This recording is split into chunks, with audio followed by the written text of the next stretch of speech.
Now, what are the international papers making of the latest Eurozone crisis summit? Elena Casas is happily here to join me. And tell me, Elena.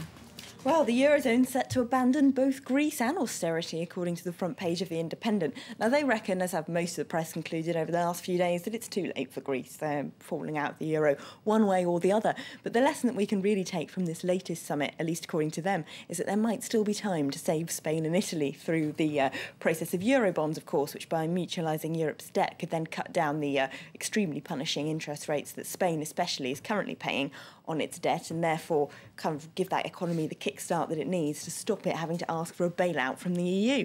Now, so they're quite positive, if you like, but are Eurobonds really a very good idea?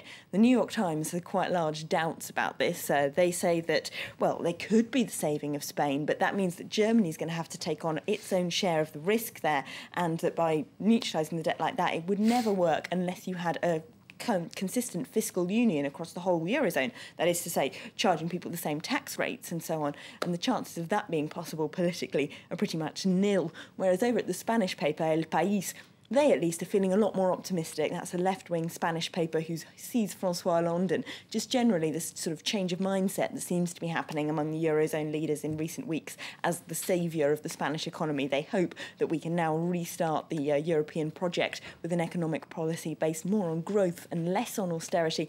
So they're hoping that this Eurobond idea might still save the country. Finally, their headline says the path is changing direction, really, in Europe.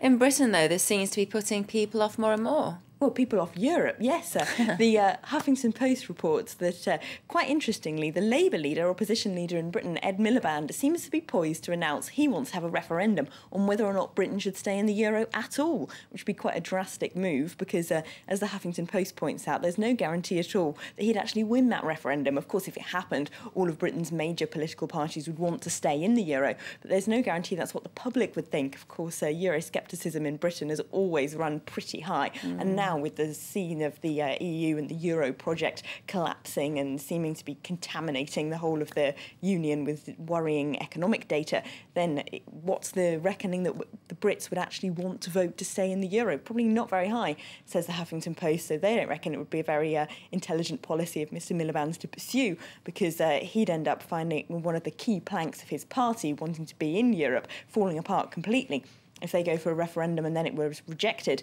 The Guardian, though, which of course is a left-leaning, Labour-supporting paper, they actually think that even from a left-wing perspective, even from a pro-European perspective, it makes sense for the UK to have a referendum.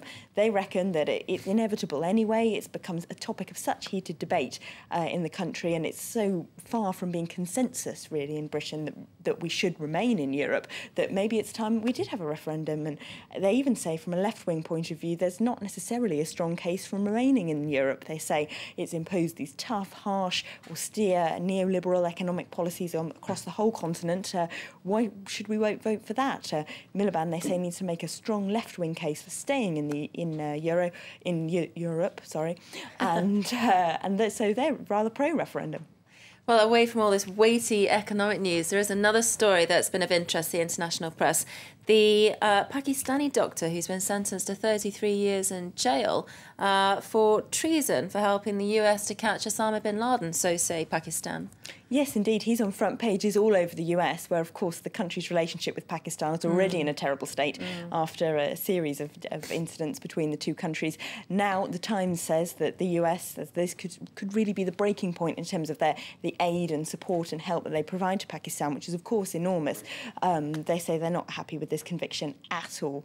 And so relations between those two countries getting tenser and tenser. They also report, interestingly, in the Daily Beast, that if you want all the freedom of information requests for really confidential Secret Service documents about how Osama bin Laden was killed, if you want to get your hands on all of those data, well, journalists apparently made freedom of information requests for the White House, couldn't get hold of any of it. But Catherine Bigelow, the Oscar-winning director of The Hurt Locker, is trying to make a documentary about Osama bin Laden's killing, and she managed to get her hands on all of it. And her team apparently got exclusive interviews with members of the Secret Service that don't normally speak to journalists. So obviously, Oscar-winning filmmakers get better access.